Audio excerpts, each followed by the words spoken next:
Hey, salut tout le monde, c'est Zogma, j'espère que vous allez bien. On se retrouve pour une nouvelle partie solo sur À la recherche des espèces disparues, le petit frère de À la recherche de la planète X. C'est toujours édité par Origame, c'est toujours un jeu de Ben Rossé et Mathieu Oumalet. Est-ce qu'on sait par qui c'est illustré? Stéphanie Dziezik. On se retrouve tout de suite pour la partie solo avec les règles et bien sûr mon avis sur le jeu en fin de vidéo. Bon visionnage. Alors c'est parti pour une petite recherche des espèces disparues. Ça va pas être la vidéo la plus agréable puisque finalement le plus important c'est cette fiche là qui est finalement d'assez loin. Donc je vais la tenir à la main quand je fais mes petits cochages etc. Et ça sera peut-être un petit peu instable. On est sur le plateau, on a pioché un animal. On va devoir rechercher la sautelle singe du Sépic oriental. On joue sur le plateau un peu plus simple histoire que ça soit un peu plus rapide. On apprend tout de suite une logique particulière à cet animal, la sauterelle, n'est pas adjacente à un couscous. Et oui, parce que sur cette carte, on va voir qu'on va avoir 16 cases différentes, avec à chaque fois une seule solution par case. Sur une case, il peut y avoir un lori, c'est un perroquet, un crapaud, l'espèce disparue, un couscous, un python ou une zone réellement vide. Et c'est avec différentes logiques qu'on va essayer de comprendre. On a 4 loris en tout. Ces loris-là sont forcément sous cette forme d'hexagonale. Donc si je sais qu'il y a un lori là et un lori là, la seule forme possible qui correspond à ça, eh bien c'est comme ça. Les couscous, eux, ils sont à une ou deux zones les uns les autres. Une zone, ça veut dire qu'ils sont adjacents. Deux zones, c'est à deux zones. Attention, il y a des montagnes qui sont verbalisées, localisées ici. Ça empêche l'adjacence. C'est vraiment une autre zone, la montagne. Donc si un couscous est là et qu'il y en a un là, ils ne sont pas à une case, ils ne sont pas adjacents, ils sont à une et deux. Il faut faire le contour de la montagne. 3 couscous. Les crapauds, il y en a 2. Les crapauds, ils sont forcément adjacents à au moins 2 zones vides. Donc s'il y a un crapaud là, je sais que, comme il n'y a que 2 zones adjacentes, puisqu'encore une fois là il y a une montagne, il y a une zone vide là et une zone vide là. Le python, il n'y en a qu'un seul, il n'est pas facile à trouver, et il ne peut pas être adjacent à des couscous. Donc à partir du moment où j'ai trouvé les couscous, je sais où il n'y a pas les pythons. Il y a 5 zones vides, et attention, la zone où est l'espèce disparue, sur mes actions, quand je vais sonder ces zones, elles sembleront vides, mais l'espèce disparue n'est pas une zone vide. Et donc on sait que lui, l'espèce disparue, n'est jamais adjacent au couscous. On va en fait faire un tour, une partie, à choisir des actions, tour après tour, et on a une piste de temps qui est ici. Celui qui est le dernier sur la piste commence. C'est moi qui commence, toujours. Et finalement, on doit avoir la tablette. La tablette, c'est celle-ci. On choisit notre animal, on choisit sur la petite map.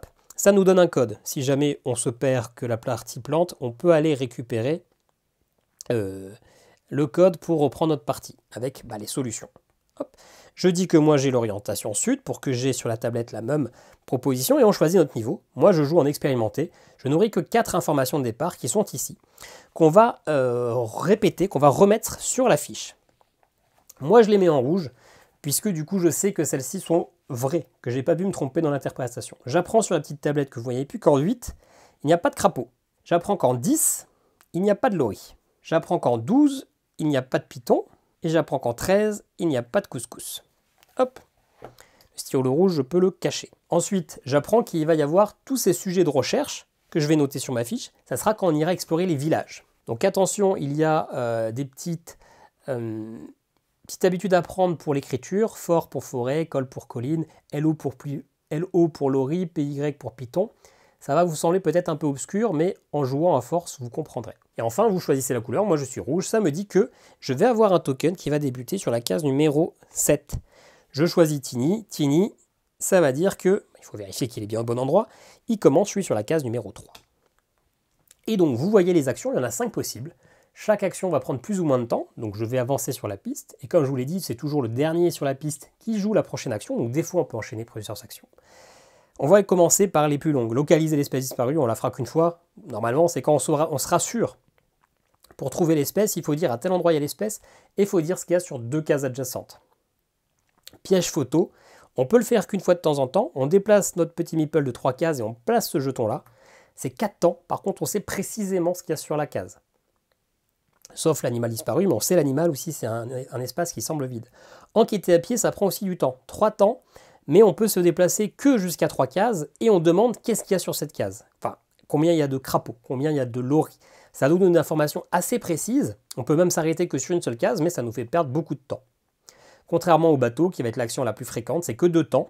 On est obligé de se déplacer sur les côtes, on ne peut pas croiser en cours de chemin, hein, c'est un bateau, mais lui on va sonder de 4 à 6 cases. Donc on va prendre une zone beaucoup plus large, on aura beaucoup moins d'informations, mais ça prendra moins de temps. Et le village, bah, ça va être notre toute première action. Ça prend un temps. On doit se déplacer jusqu'à 3 cases pour aller jusqu'à un village. 1, 2, 3. Les villages, ce sont ces deux petites zones qui sont là. On place notre jeton. On ne pourra pas le faire avant longtemps. Et visiter un village, bah justement, tout de suite, on prend une de ces cartes-là, qui nous donne un petit bonus. Ici, en fin de partie, c'est 3 points pour chaque piton que j'ai localisé. Ici, c'est 1 point pour chaque observation validée en forêt. Ici, ça me permet d'avoir tout de suite dans la foulée une autre action village. Et ici, ça me permet de faire une observation. Et ben, je vais prendre tout de suite ça. Comme ça, j'aurai 2 actions village en cours de partie. Je fais un tout petit aparté, c'est qu'à la fin de la partie, c'est celui qui a le plus de points qui gagne, c'est pas forcément celui qui a trouvé l'espèce disparue. Et donc, on va faire au cours de partie des observations. Trouver l'unique python nous rapportera plus de points que les loris qui sont nombreux. Le premier qui trouve sur une case marque des points. Et puis forcément, celui qui trouve le plus rapidement possible marque aussi des points pour l'espèce disparue. Par contre, vous voyez qu'il y a des scorings potentiellement avec les cartes village. Moi, je marque ces scorings et l'automa, lui, va marquer 2 points par carte. Voilà. Alors, du coup, qu'est-ce que je vais chercher? Je vais chercher la première recherche. Hop, qu'est-ce qu'on apprend sur les crapauds et loris? Aucun lori adjacent à crapaud. Très bien. Et on se rappelle, grâce à la doyenne du village que je peux défausser tout de suite, je peux refaire une fois cette action gratuitement, sans dépenser du temps. Et bien, on va aller sur les loris et pitons. 0 lori en ligne droite au nord-est d'un python. Alors oui, il y a écrit de le python. La traduction, c'était comme sur la recherche de la Planétique, c'est fait avec le bip. C'est très mauvais, mais bon, ça n'empêche pas de comprendre. Donc, nord-est, on a notre carte ici. Hein. Ch'touk. Si jamais on trouve un python, on sait qu'il n'y aura pas de lori dans le nord-est. Et vice-versa, si on trouve un lori, on sait qu'au sud-ouest, il n'y a pas de python. Très bien, une belle action. Donc nous, on a fait A plus D pour notre première action. C'est l'automa Tiny qui est en dernier. On clique dessus. Ça nous demande de vérifier qu'il est bien à la bonne position sur le temps. Et lui, comme nous, il va faire une action de village. Cette action de village, il va la faire là. Le déplacement de l'automa sur la carte ne nous sert vraiment à rien. En fait, on pourrait la passer, mais on va faire les choses bien. Il fait la même requête que nous. Il est dernier, donc il va faire une action. Et là, je vous le dis entre mille, son action, ça va être de faire une photo. Hop, ça lui prend 4 temps. 1, 2, 3, 4. Et donc justement, lui, il va aller en 14. Faire sa petite photo ici. Donc il sait précisément ce qui est en 14. Moi, je ne sais pas, mais lui, il sait. Moi, je vais faire exactement pareil. C'est le début de stratégie classique. Je vais faire aussi une photo 1, 2, 3 et 4. Par contre, quand il fait une action village, il prend une carte. Il prend la carte de la valeur, le petit chiffre là qui est en bas à droite, le plus élevé, parce que ce sont souvent des cartes de scoring. Il me les prend. Donc moi, je fais une photo. PP, qu'est-ce que je vais photographier? Je vais photographier, en 16. Hop. Le seul petit stress, c'est si on est sur une zone vide, parce qu'une zone qui semble vide ne l'est peut-être pas forcément. Donc ça nous empêche quand même pas mal de déduction. On va serrer les fesses. C'est un lori. En 16, il y a un lori. Ça va nous aider pas mal. On reprend tout de suite notre petit truc. J'entoure 16 loris. Ce qui veut dire que il n'y a pas de crapaud, il n'y a pas tout ça, il n'y a pas tout ça, il n'y a pas tout ça. On sait ce qu'il y a sur la 16. On sait qu'il n'y a pas de lori au nord-est d'un python. Le nord-est, c'est ici. Donc ça veut dire que le python ne peut pas être là. Ça coincerait. En rappelant notre petite forme, on sait que au plus loin, si c'est cette forme-là, le lori sera là et nulle part ailleurs. C'est assez serré ici, donc ça ne peut pas aller plus loin que ça. Donc ça veut dire que tout là, pas de lori, pas de lori, pas de lori, pas de lori, pas de lori, pas de lori, pas de lori et pas de lori. Par contre, ça peut être comme ça, ça peut être comme ça, ça peut être comme ça. Donc pour le bas, je ne sais pas exactement où est le lori. Ah non, je sais que là, il n'y a pas de lori. Donc si là, il n'y a pas de lori, j'ai accès à cette forme-là, et à cette forme-là, ça ne change rien. Je sais que le lori n'est adjacent à aucun crapaud. Donc ici, pas de crapaud. Attention, là, il n'y a pas d'adjacence, il y a une montagne. Par contre, ici, pas de crapaud. En haut, pas d'adjacence non plus. J'ai déjà quand même pas mal d'informations grâce à ça. Eh bien écoutez, le chef d'expédition est en dernière position. On va pouvoir faire une déduction. est-ce que je souhaite faire une déduction? Alors déduction, ça me rapporte des points. Le premier qui fait la déduction gagne des points, mais attention, dans quelques tours, l'automa aura aussi la déduction. Je vais comme le faire, je préfère lui... Non, je vais attendre. Je ferai la déduction au prochain tour, histoire de retarder l'information qu'il aura. Hop, donc moi je ne fais pas de déduction. Est-ce que lui place des jetons? Non plus. Généralement c'est ce qu'on fait, histoire de retarder. Hop là. Je suis toujours en dernière position, c'est à moi de jouer. Je suis ici en 16. Je vais essayer d'interroger pour savoir comment sont mes loris. Est-ce qu'ils sont plutôt comme ça? Comme ça? C'est que ces deux positions-là qui sont possibles, hein, de toute façon, comme ça ou comme ça. Donc je vais aller enquêter ici en bas pour savoir combien il y a de loris. C'est une action du coup de marche, mais c'est pas grave. Je vais le faire. Hop, je vais aller du 8 au 9 au 10. Le 10, je sais déjà qu'il n'y a pas de loris, mais c'est juste pour me déplacer un peu. De 8 à 10, combien il y a de loris? Ça me prend 3 temps de me déplacer un pied. Hein. C'est assez coûteux. Enquêter à pied, hop, de 8, 9, 10, combien il y a de loris? Il y en a 2. Il y a 2 loris, et comme je sais qu'ici il n'y a pas de loris, eh ben ça veut dire que les 2 autres loris sont là. Hop, et hop. Comme les 3 loris sont là, le 4e est là, comme je viens de vous le dire à de nombreuses reprises, il faut que ça ait cette forme-là, obligatoirement. Donc ça y est, j'ai déjà les 4 loris. Tout ça, je sais qu'il n'y a pas, il n'y a pas, il n'y a pas, il n'y a pas. Là, il n'y a rien, il n'y a qu'une seule bête par case. Et donc, sur les autres cases, bien évidemment, on a déjà éliminé tous les autres loris. Ok, on se rappelle aussi qu'il n'y a toujours pas de crapaud adjacent à des loris. Donc ici, il y a un lori, ici, il ne peut pas y avoir de crapaud. Ici, on l'avait déjà barré. Il n'y a pas de lori au nord-est d'un piton, bon, on ne peut pas aller plus au sud. Ok, pas mal. Maintenant, c'est à Tini de jouer. Hop, il va faire une zone en bateau. De 1 à 6, il va regarder combien il y a d'espace vide. Ça, il le fait souvent. Moi, j'aime pas trop cette technique. Je ne sais pas si c'est efficace ou si c'est parce qu'il est en facile. Mais en tout cas, le bateau, c'est que 2 avancées, donc c'est pas très cher. Allez, on peut faire des nouvelles observations. Eh bien oui, je vais les faire. Je vais dire quand même qu'il y a un lori ici, et puis je vais donner un lori ici. Je vais donner les 2 là, parce que finalement, ça ne dit pas si les autres loris sont là ou là. Il devra un petit peu se démerder quand même. Mais comme ça, moi, je suis sûr d'avoir les premiers points d'exploration ici, de ne pas lui laisser. Est-ce que lui fait une observation? Toujours pas. On révèle les 6, mais il n'y a pas encore eu 6. Et surtout, on récupère nos tokens village. Ici, il va encore avancer. Il va faire cette action-là. Conférence sur l'espèce disparue. Alors ça, c'est une info qu'on va tous savoir en même temps. La première conférence, ça nous dit que il n'y a pas plus d'un animal dans les zones en ligne droite au nord-est de la sauterelle. Pas plus d'un animal. Ça veut dire que ça peut être 0, hein, mais pas plus d'un animal. Ok. Donc on va dire un animal max au nord-est de l'espèce disparue. Donc déjà, si on a 2 animaux de suite, sur cette ligne-là, on sait que ça ne peut pas être plus bas. Que l'animal disparu ne peut pas être en dessous. Hein. Ok. C'est Tini qui est en dernier, il va jouer. Qu'est-ce qu'il va faire Tini? Il va probablement faire son village, bah oui, hein, ça c'était sûr. Il va ici, de toute façon moi je vais faire pareil, hein. On a un schéma de jeu assez stéréotypé quand même, mais par contre bah, la logique mathématique on va dire, il faut la trouver. Et ben moi je fais pareil, hein. Du coup je vais ici, hop, je fais aussi mon action village. Alors il a pris une carte, on l'oublie à chaque fois, il prend la carte avec la valeur la plus élevée, hop. Alors moi du coup je fais l'action village, est-ce que je prends le 1 point par scoring de lori? Non. Je vais prendre plutôt l'éclaireuse. Elle ne me marquera pas de points, mais elle est assez pétée. C'est une action permanente. Je peux maintenant faire des actions d'enquête à pied pour 2 temps au lieu de 3 temps. C'est quand même très très fort. Par contre, je l'ai fait un peu rapidement parce que lui, il a avancé d'une case. Il était toujours dernier joueur. Hop, donc il refait son action. Tac, il fait le bateau. 10 à 13, couscous. Voilà, ça lui prend 2 temps, 1 et 2. Et par contre, j'ai pas vu où est-ce qu'il s'était arrêté. 10 à 13... Hop, il s'arrête ici. Ok, donc moi j'ai fait mon action village.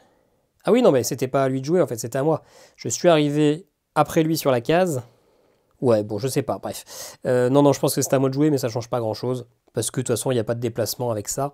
Ça changera juste que si j'arrive sur sa case, normalement, j'arrive avant lui. Donc c'est lui qui me rattrape et c'est lui qui rejouera en premier. Donc c'est ce qu'on fera. C'est ce qu'on fera. Du coup, moi je suis sur le village. Je sais que là il y a les loris. Je vais demander combien il y a de couscous de 10 à 13. Alors, le 13 ne me sert pas à grand chose en vrai, puisque je sais déjà qu'il n'y a pas de couscous, mais c'est vraiment pour me déplacer un peu plus. Donc de 10 à 13 en bateau. 10, 11, 12, 13, combien il y a de couscous? Ça me prend 2 temps, et on se rappelle que normalement j'aurais dû arriver avant lui, hein, avec cette histoire de déplacement, tac tac, oui je crois bien. Il n'y en a qu'un seul, il y a un seul couscous, dans les 10 à 13. Très intéressant, parce que les couscous doivent être à 2 cases, une à 2 cases à chaque fois. Sur cette zone-là, il n'y en a qu'un seul. Donc s'il y en avait eu un là, ça veut dire que l'autre est là. Et l'autre peut être là, ça coince. Ça coince pas. Ça marche. Ouais, alors du coup, là, je sais que là, il n'y a pas de couscous. Ça me donne peu d'informations au final. Je peux encore aller partout. Ouais, ça me donne peu d'informations, cette histoire. Mais je note. Donc du coup, est-ce qu'on fait des propositions avec des petits tokens 3?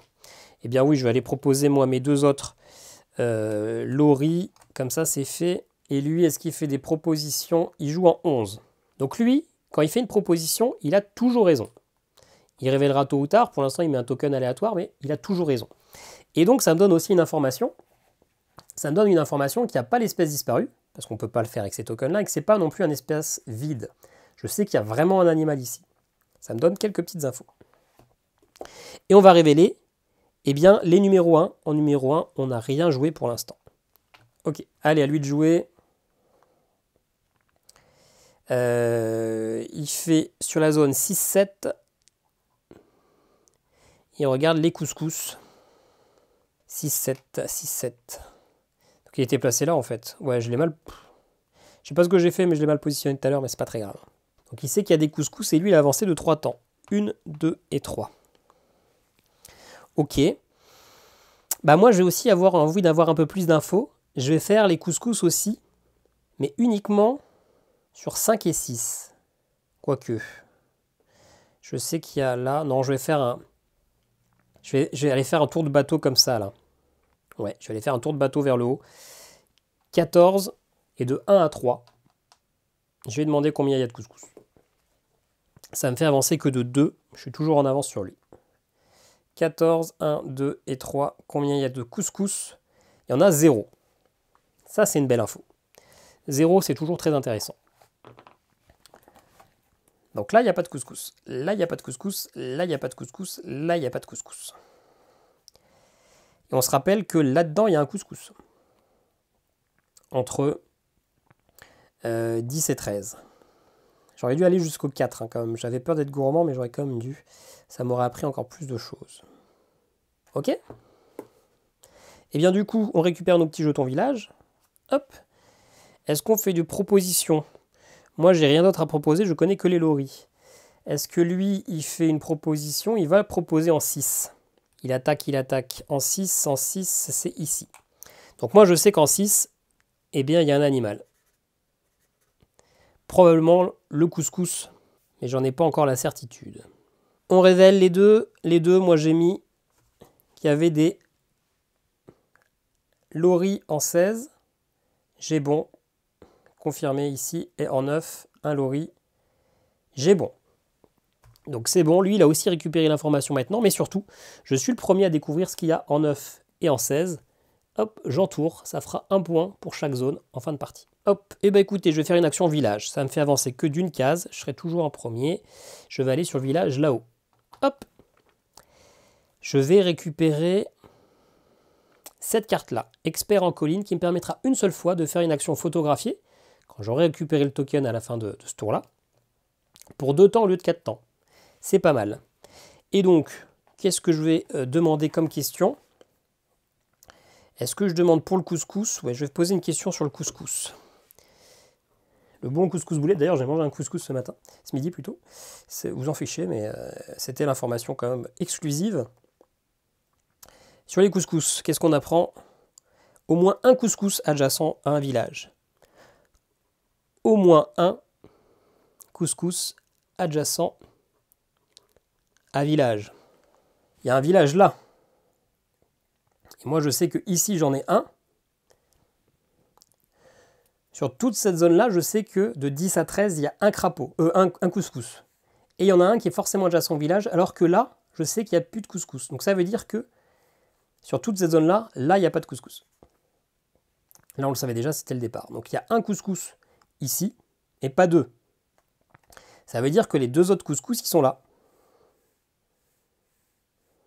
Il y en a un là et un là. Enfin, un là et deux là. Donc c'est quasiment sûr que là, c'est le couscous. Par contre, pour l'instant, il n'y a pas vraiment le moyen de savoir précisément où est-ce qu'il est, avec ce que je sais. Je vais juste faire un petit trait pour dire que là, il y a un couscous et un couscous. Et là, hop, hop, hop, histoire de me rappeler un peu. Ouais, j'en sais pas plus. Allez, on va connaître justement la deuxième conférence.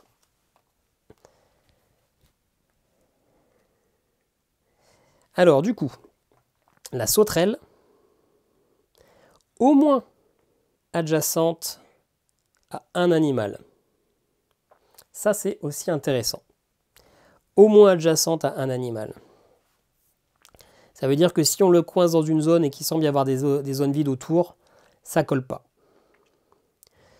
Pour l'instant, ça ne m'aide pas trop. Je suis pas sûr que ça m'aide vraiment d'ailleurs un jour, mais c'est pas grave. Allez, encore à moi, je suis dernier. Finalement, j'aimerais bien savoir dans cette zone-là s'il y a un couscous ou pas. Je suis là en 2, donc je peux aller demander jusqu'en 4 s'il y a un couscous. Est-ce que ça m'aide beaucoup de savoir précisément où est le couscous? Je pense.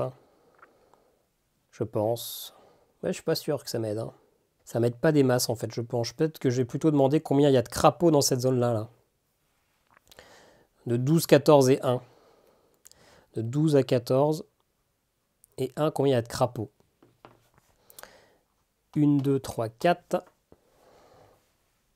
Ça me prend 2 temps. Enquêter en bateau, 1. Crapaud. Il y a les 2 crapauds dans cette zone. Ça, c'est une belle info.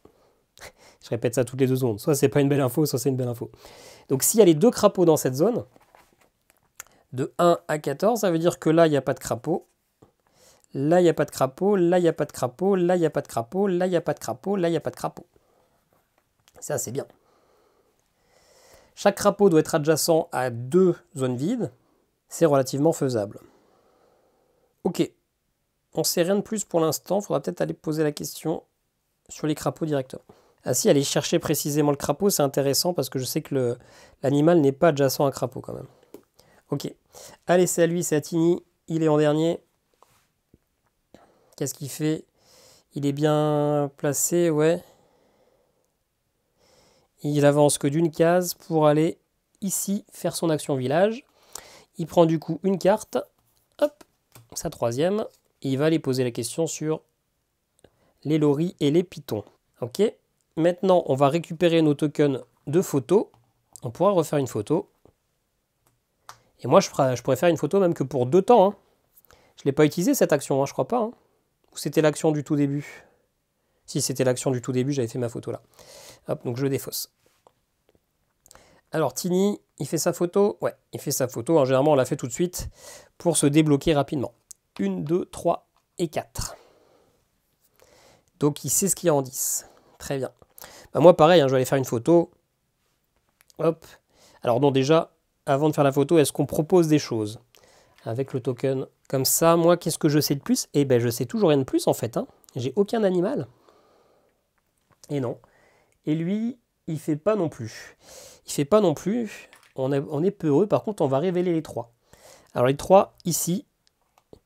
Moi, j'avais dit qu'en 7, il y avait un lori. J'ai bon. Et en 8, j'avais dit qu'il y avait aussi un lori. J'ai bon. Lui aussi, il a fait une proposition. On va savoir, ça va sûrement nous aider, ce qu'il y a en 11. Donc lui, hein, quand il fait une proposition, il a toujours bon. On clique sur son petit bonhomme. C'est un couscous. Donc c'est le premier à trouver ce qu'il a fait en 11. Donc hop, on fait un petit trait et on lui met le bon token parce qu'il faut que tout le monde puisse voir à jamais que c'est un couscous. Très bien. Et donc moi, je sais maintenant que c'est un couscous en 11. Je le pensais très sérieusement, mais maintenant on a la validation. Ça peut être, là ici, donc ça peut pas être de couscous, parce qu'on avait vu que dans cette zone-là, il n'y avait qu'un couscous. Qu'est-ce qu'on sait de plus sur les couscous? On sait que l'espèce disparue n'est pas adjacente à un couscous. Donc là, il n'y a pas d'espèce disparue, là, il n'y a pas d'espèce disparue. Donc l'espèce disparue, elle est là-haut. Donc il faut que j'aille me renseigner un peu plus sur ce qui se passe. Sachant que si on extrapole, s'il y a un couscous là, il ne peut pas y avoir d'espèce disparue là. S'il y a un couscous là, il ne peut pas y avoir d'espèce disparue sur cette case, ni là.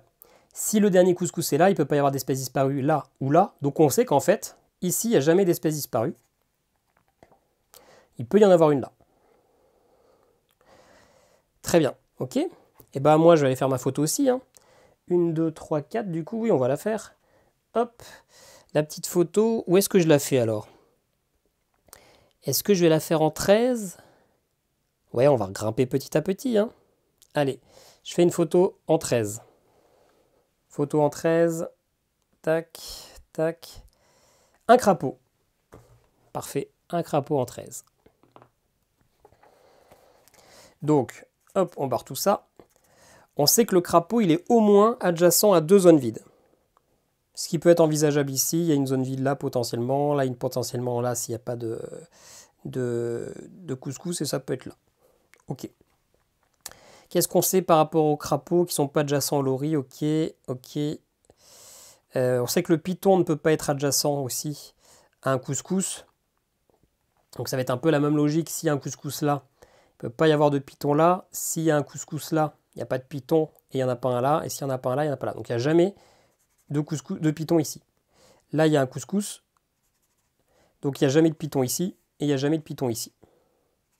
Là, il ne peut pas y avoir de crapaud parce qu'il a besoin de 2... Ah si, non, il ne peut pas. S'il y a un crapaud là, il a besoin de 2 espaces vides. Le seul possible, ça serait ici. Ah d'ailleurs, avec nos déductions, on a déduit qu'ici, il y avait un couscous. Très bien. Et donc ici, il y a un crapaud aussi. Non, il y a pas de... on vient juste de dire qu'il n'y avait pas de crapaud. Parce qu'il n'y avait pas assez d'espace vide potentiel. Du coup, notre crapaud là, il a déjà un de ces 2 espaces vides. C'est très bien. Là, du coup, on ne peut pas savoir encore le crapaud à quel endroit il est. Le couscous à quel endroit il est. Par contre, on sait qu'il en reste qu'un seul ici. S'il est là, encore une fois, le python il ne peut pas être là. Et si le couscous est là, le python il ne peut pas être là. Donc ici, il n'y a pas de python. Ok? On a fait beaucoup de choses. On récupère nos tokens de village. On va pouvoir faire des propositions, justement. Je vais faire des propositions qui rapportent. Un crapaud, c'est pas mal d'infos. En 12, on peut faire jusqu'à 2 propositions. Ah non, je viens de dire justement qu'il n'y avait pas de crapaud en 12. Ici. Ça m'embête d'avoir entouré là. On va vraiment tout colorier là. Et puis un petit couscous, ça rapporte aussi quelques points. Hop, un couscous, on va le mettre. Là, il a déjà révélé en 5. Et lui, est-ce qu'il fait des propositions? Il n'en fait pas. Étonnant. On va pouvoir révéler les tokens 4. Alors, il y en a un en 6. Le 6, c'est lui qui l'a fait. Donc, il nous apprend qu'il y a un couscous en 6. On avait bon. Très bien. C'est le premier à avoir trouvé le 6 quand même, mais ça nous conforte dans notre possibilité. Et on va lui mettre du coup le bon token. Ça nous conforte dans nos déductions. Ok. J'espère que ça part pas tout dans tous les sens, la présentation de cette vidéo, la disposition, tout ça. C'est pas facile à présenter. Petit challenge. Alors à Tini, il recherche les loris en 11 et 14. Ouais, il est loin de ses loris, lui. Je pense qu'il a rien compris au sketch. Je pense qu'il est bête, surtout. Parce que je lui ai révélé des loris, là, non? Il est bête. Il y a déjà tous les loris qui sont révélés. Je veux bien qu'ils soient en facile, mais il faudrait non plus ne pas être plus bête que ça, quoi. C'est bizarre. C'est bizarre. Bon, tant pis, hein, tant pis pour lui. Donc à moi, j'ai besoin peut-être de savoir où est mon dernier couscous. Pas vraiment. Si, je sais qu'il n'est pas adjacent à un couscous. Donc si le couscous il est là, finalement, c'est important de savoir. Ça me retire l'animal disparu là. Après, je peux peut-être demander là s'il y a des... Combien il y a de pitons sur ces 3 zones-là. Non. Je vais quand même aller chercher ici, là, si ici c'est un couscous. Je vais finir ça. Attendez, pourquoi j'ai mis ça en 5 là? Non. Ah ouais, je me suis trompé, c'était pas... Ouais. Je sais pas, comme je l'avais fait un petit trait en dessous, j'ai cru que je l'avais validé, mais j'aurais quand même dû mettre mon token là. Parce que là, si je me gourre, je perds du temps et je perds des points. Que là, c'était des points sûrs. Il ne l'avait pas encore révélé. Hein. Je marquais juste pas le bénéfice. Bon, tant pis. Allez, je vais faire une action d'enquêter. À pied, ça me coûte 2 temps.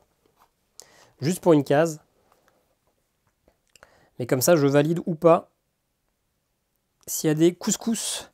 Couscous en 5. Couscous en 5, couscous en 5. 5, 6. Ah, mais oui, tant pis, c'est pas grave. J'avais mal cliqué, mais ça change rien. 5, 6. Il y a 2 couscous.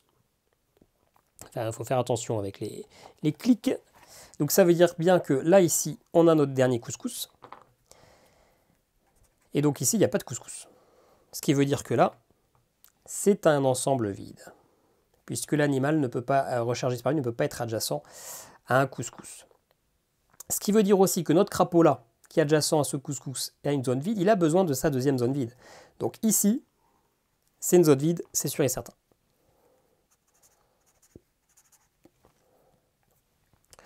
On n'a plus que 4 possibilités pour notre animal disparu. On sait qu'ici, il n'y a pas de couscous, on a nos 3. Qu'est-ce qu'on peut savoir de plus? Eh bien, il n'y a plus qu'une possibilité de crapaud, puisqu'on a barré toutes les autres. Donc le crapaud est là. Le deuxième. Très bien. Et ce crapaud-là, il a besoin de 2 zones adjacentes vides. Encore une fois, la montagne empêche l'adjacence. Donc on a ça. Hop. Donc ici, ça ne peut pas être l'animal disparu. Donc l'animal disparu est là ou là. Il faut juste que je sache où est le piton entre les deux. Est-ce que j'ai des informations sur les pitons? Pas suffisamment. Mais du coup, j'ai juste à interroger sur le piton, sur la prochaine question, et j'ai l'info. Ok, c'est à lui de jouer. Il avance de 1, il fait le village. Ah oui, tiens, j'ai oublié qu'on avait cette action-là de village. Très bien. Je la récupérerai peut-être pour gagner des petits points de victoire quand même. Il fait l'action colline, très bien. À lui, le chef d'expédition, est-ce qu'on propose des choses? Moi, je vais proposer du crapaud. Je sais qu'il y a un crapaud ici en 1.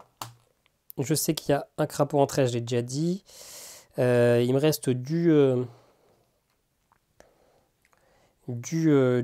couscous que j'ai pas proposé. Ils sont tous révélés, donc je peux pas le faire. Le python, j'ai pas l'info. Je pourrais tenter, hein. Je pourrais tenter même, parce qu'il y a moyen que j'ai l'info avant le prochain truc. Donc je vais le tenter. Tout pour le tout. Ah d'ailleurs, j'ai peut-être l'info, hein. Si, je sais qu'il est au moins adjacent à un animal, donc, mais il est forcément adjacent au python. Non, j'aurai pas l'information, mais je vais quand même tenter. Parce que je vais donner la réponse avant ça. Et on révèle les 5, il n'y a pas de jeton 5. Hop, ça va ici. C'est encore à Tini de jouer. Ah oui, non, bah, j'ai oublié de lui mettre ses jetons face cachée, bien sûr. Bien sûr, bien sûr. Donc c'est à Tini de poser, lui. Le petit Ottoman nous dit qu'il va jouer en 5 et en 13. En 5, hop, il place ici. Et en 13, le 13, c'est ici. Bon, je révélerai avant lui, donc c'est moi. Je marquerai les points de premier. Ok, à Tini de jouer. Qu'est-ce qu'il fait? Hop, il avance avec le bateau. Je note plus ces informations parce que pour moi, la partie, elle est quand même terminée. Je vais poser une question, moi, avec un petit déplacement à pied. Je vais demander en 4 et en 3, et c'est surtout pour avoir la 3, combien il y a de pitons. Je sais qu'il y a un python. Donc mon python, il est ici, il n'y a pas le choix. Et donc mon animal disparu, il est là parce qu'il n'y a plus d'autres possibilités. Donc moi, ça y est, j'ai résolu le casse-tête. Je me mets là. Je vais même pas aller m'embêter à aller chercher une autre carte. Je vais assurer le coup tout de suite. On sait jamais, je sais pas ce qu'il a derrière la tête. Je vais aller localiser l'espèce disparue. Ça me prend 5 temps. 1, 2, 3, 4, 5. Donc si je me suis loupé sur la déduction, je suis dans le caca. Hein. Mais normalement, je suis plutôt serein. En 15, l'animal disparu. Il faut que j'en dise 2 adjacents. 3, je sais que c'est le python, c'est sûr et certain. Et du coup, les autres, ce sont des ensembles vides. Oui, je confirme. Prêt, petit moment de stress. Félicitations, j'ai bon. Donc j'ai bon, donc je suis le premier à trouver. Je marque 12 points. L'application nous demande à combien de distance il est de moi. 1, 2, 3, 4, 5.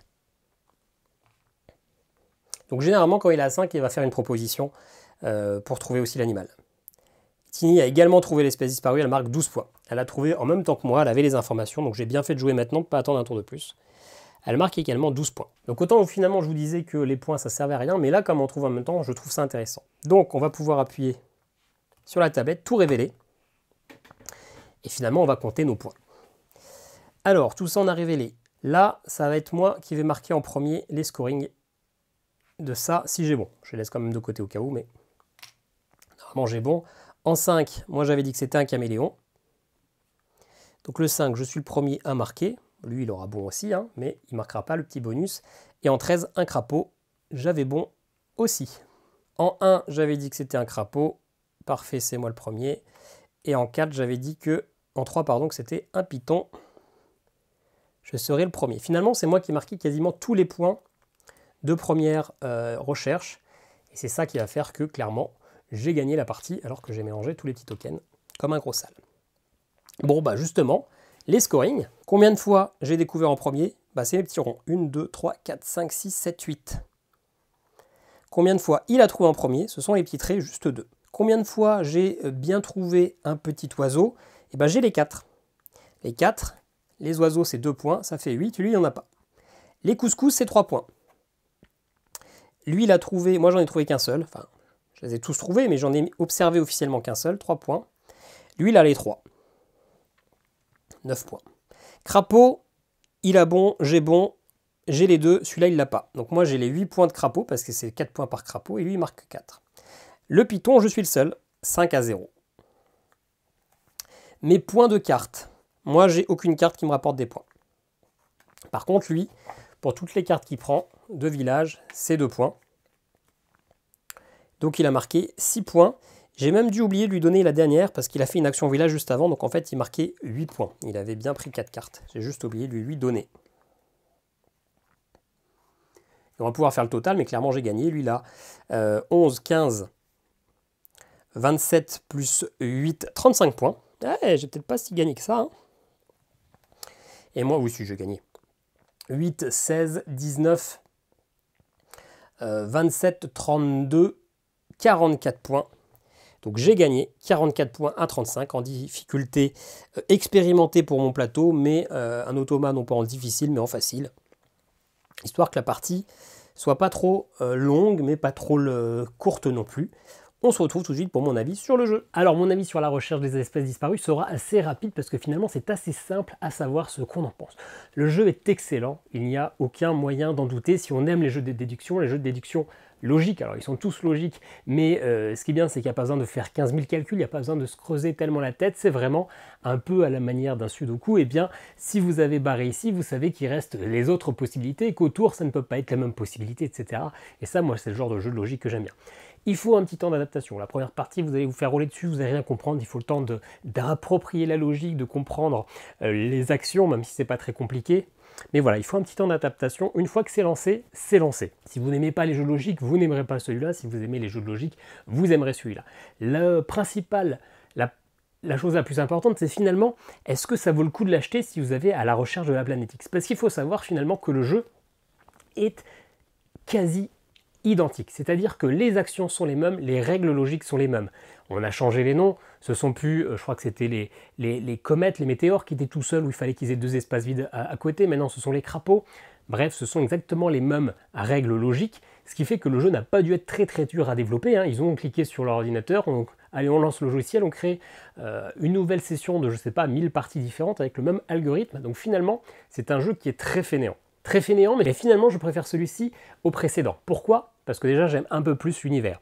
J'aime le fait que, eh bien, il y ait ces animaux, etc. J'aime quand même le fait qu'il y ait un plateau sur lequel on peut se déplacer. J'ai l'impression d'être un peu plus dans l'exploration, j'ai l'impression d'être un peu plus thématique et d'être un peu moins sur ma feuille. J'aime le fait qu'il y a quand même finalement 6 espèces disparues différentes. Donc ça change une toute petite mécanique et finalement, même avec le même algorithme, ça change eh bien, un peu les sensations, ça change un peu les questions que l'on va utiliser. Ce que j'aime moins finalement, c'est le petit plateau de marché. Le fait de pouvoir récupérer ses cartes, de récupérer ses scorings de fin de partie, ça rajoute un peu d'asymétrie, donc ça rajoute encore un petit truc qui fait que c'est pas exactement le même jeu que le précédent, parce que sinon ça serait comme du foutage de gueule, mais finalement, j'ai pas envie d'avoir un truc qui m'aide. Là, en solo, on va toujours récupérer la carte pour se déplacer à pied, ou ça n'utilise que 2 temps. On n'est pas obligé de souvent se déplacer à pied, mais ça aide, ça fait gagner un petit temps d'avance sur l'automa, et forcément on est quasiment sûr de marquer plus de points que lui grâce à ça. Donc cette carte-là, elle semble indispensable, mais du coup, on triche un peu, quoi. C'est pas exactement, on va pas tous être logés à la même enseigne. Si on va gagner la partie, peut-être que c'est parce qu'on aura récupéré la carte au marché au bon moment. Et ça, du coup, ça casse un peu le plaisir de ce jeu d'éduction. Donc moi, le marché, j'aurais tendance à vouloir le supprimer, mais finalement, l'automa va marquer pas mal de points grâce à ça, donc on ne peut pas non plus le sucrer pour lui aussi. Finalement, le jeu se veut quand même un petit peu plus complexe, parce que avant, à la recherche de la planète X, eh bien, on avait un cadran, je crois, qui prenait la moitié des planètes, ou je sais plus, mais qui se déplaçait, donc on ne pouvait pas faire une étude dans n'importe quelle zone. Là, on était limité, donc on faisait ce qu'on avait à faire en temps réel, on avait moins de questions à se poser, on était moins éparpillé. Là, comme on a accès à toute la map, certes, on peut se déplacer que de 3 cases, mais globalement, ça va brasser une grosse partie de la carte, eh bien, on va plus papillonner, on va être moins guidé pour savoir ce qu'on va rechercher. Donc ça va rajouter un tout petit peu de profondeur, un petit peu de complexité pour les premières parties, mais finalement c'est assez léger, on va rapidement un peu avoir les mêmes stratégies. D'ailleurs, il y a certaines stratégies de déduction qui sont plus faciles que d'autres. Je ne vais pas vous les spoiler histoire de ne pas vous aider dans vos parties, mais on va avoir clairement un schéma de jeu que vous avez pu déjà un petit peu remarquer, parce que finalement le schéma de jeu va être le même que l'automa, et c'est pas pour rien, c'est que l'automa c'est aussi jouer à son jeu. Donc voilà, finalement le jeu, je préfère sa thématique, je préfère le fait qu'il y ait comme plusieurs espèces disparues qui vont faire que on va changer un petit peu les parties, mais c'est clairement strictement le même jeu que le précédent, avec même, moi je trouve, ce défaut, encore une fois, avec les cartes marché. Donc finalement, si vous n'avez aucun de ces jeux, et que ça vous intéresse, achetez À la recherche des espèces disparues. Il est meilleur que son grand frère. Si vous avez déjà À la recherche de la planète X, n'achetez pas À la recherche des espèces disparues, ça vous apportera très peu de choses.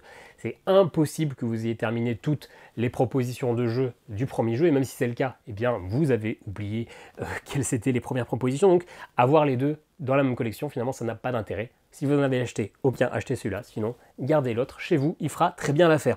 Voilà, j'espère que mon avis vous aura plu et vous l'aurez trouvé pertinent. N'hésitez pas à me dire votre avis en commentaire, n'hésitez pas bien, à me laisser un petit commentaire, à vous abonner. Il y a des liens affiliés en description si jamais le jeu vous intéresse, et puis nous on se dit à très bientôt pour une nouvelle vidéo. Ciao ciao.